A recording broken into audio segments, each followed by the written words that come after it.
One of the things that's really troubled me the last little while is that when you support a couple of causes for what you think are rational and logical reasons, they happen to be supported by a lot of people on the progressive left.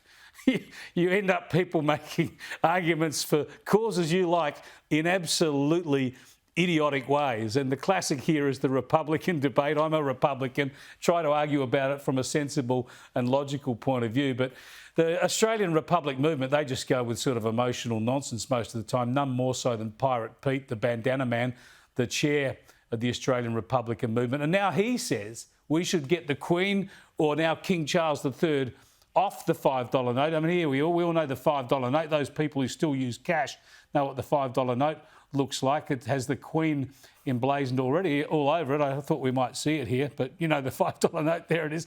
He says we should get royalty. There it is. I mean, how does this help the Republican cause to get the Queen or Prince Charles off the $5 note? And we believe, of course, Liz, this is what he wants the $5 note to look like.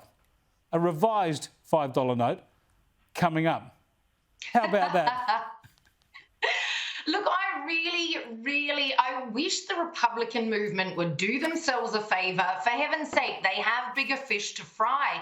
It seems they've learned absolutely nothing since their rather embarrassing whack at it in 1999. We've now got the Assistant Minister for the Republic, Matt Thistlethwaite, suggesting that we have a plebiscite before a referendum on this, the plebiscite to decide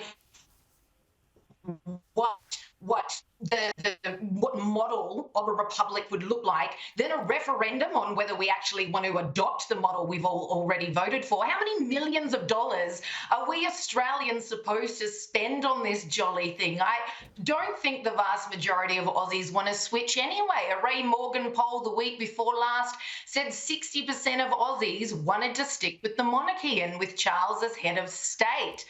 As odious as I find the guy. And there you have it. Yeah, that's actually been the case. That's what I love about this. November 2010.